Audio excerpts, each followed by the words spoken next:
Kutipan Babat Tanah Jawi tentang Perang Suksesi Jawa Kedua.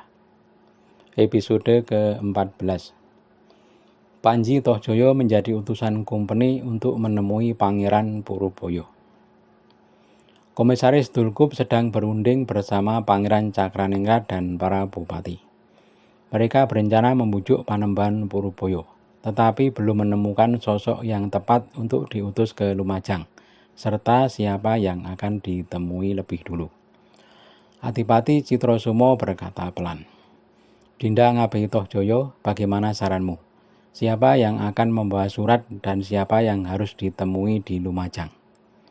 Ki Tohjoyo menjawab, "Tidak ada lagi yang patut ditemui selain Surodilogo dan Ki Suropati. Menurut yang saya dengar, tak ada selain kedua orang itu yang dipercaya Panembahan Puruboyo. Semua perkataannya dituruti. Keduanya juga masih mempunyai banyak prajurit, sebab Panembahan lari ke Lumajang juga atas saran Ki Suropati dan Ki Surodilogo." Pangeran Cakraningrat menyambung, "Benar yang dikatakan Ki Tohjoyo ini. Seperti itu juga yang aku dengar." Komisaris Dulkup berkata, "Hei Ngabei Tohjoyo, aku setuju kalau yang dipakai sebagai perantara adalah Suropati dan Surodilogo. Tapi siapa yang akan membawa suratnya agar sampai ke Suropati dan diaturkan kepada Panembahan? Karena suratku ini berisi semua perintah dari raja. Hei para bupati, tanyalah para mantri kalian yang bisa membawa surat ini. Sebaiknya yang berani mati." Para punggawa segera bertanya kepada para mantrinya, siapa yang sanggup membawa surat kepada Suropati. Namun dari semua mantri tak ada yang sanggup. Komisaris Dulkup jengkel. Berkata Komisaris Dulkup, "Lah, bagaimana ini? Ini bukan pekerjaanku sendiri. Ini perintah raja yang aku bawa. Bagaimana bisa seperti ini? Sebaiknya kita perang habis-habisan saja. Tapi pasti tak sama dengan kalau memakai siasat." Ki Tohjoyo mendengar perkataan Dulkup, matanya berkaca-kaca. Dalam hati berkata, "Ini para punggawa mengapa seperti ini? Kalau mendapat tugas berat tidak berani, padahal menjadi andalan sang raja. Apakah mereka sengaja memojokkan agar aku yang berangkat?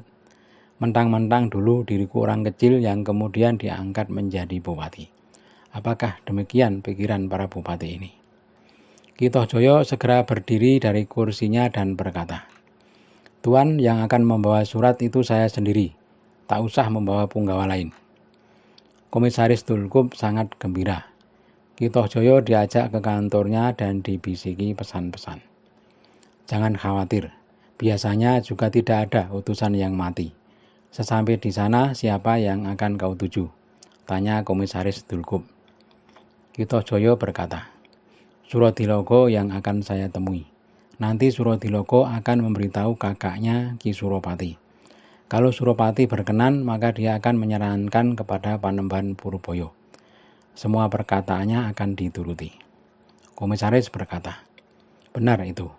Ini surat dan barang-barang yang akan dikirim kepada Panembahan Puruboyo." Segera Ki Tohjoyo menerima surat dan semua barang yang akan dikirim.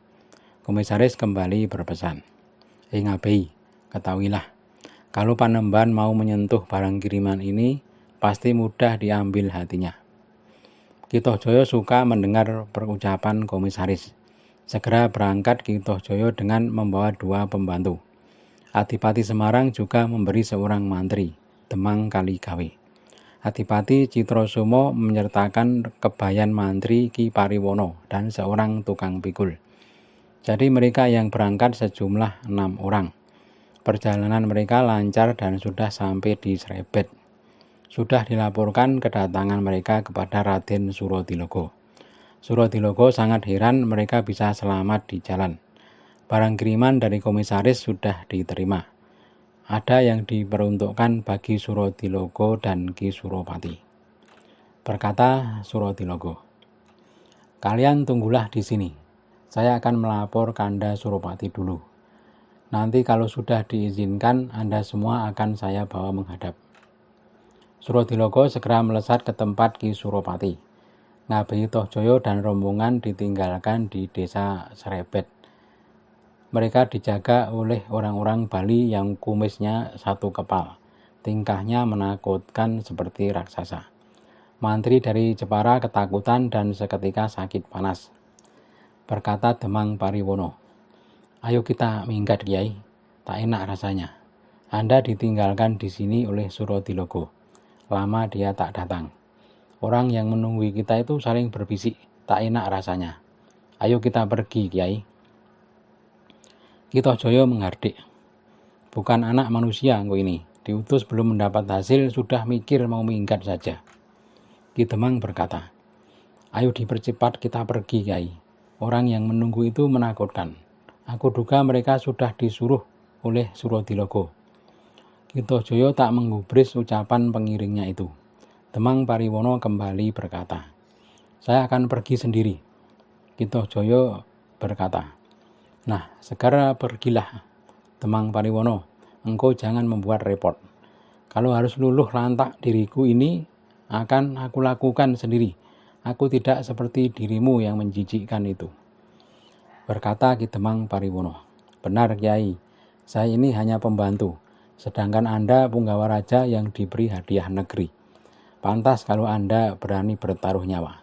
Sedangkan saya di Jepara hanya ikut makan nasi sekepal dari bagian Adipati Jepara Ki Citrosomo." Sangat marah Ki Tohjoyo. Mantri dari Jepara itu akan ditabok, tapi keburu lari. Mantri Semarang yang masih tertinggal. Ki Tohjoyo berkata, "Kalau kamu mau ikut sekalian minggat, silahkan." Demang Kaligawe berkata, "Saya tidak ikut, tapi mohon saya jangan disebut mantri.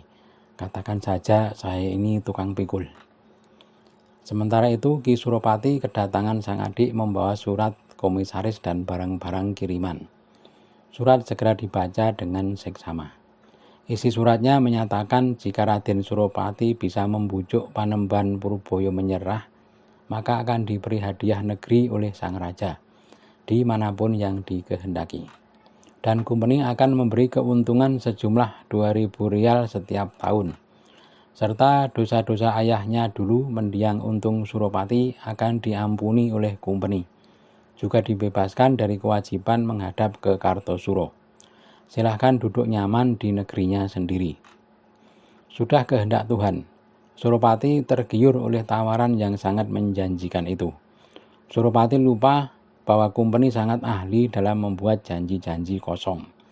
Juga telah lupa akan pesan mendiang ayahnya dulu. Jangan pernah sekali-kali bekerja sama dengan Kumbeni.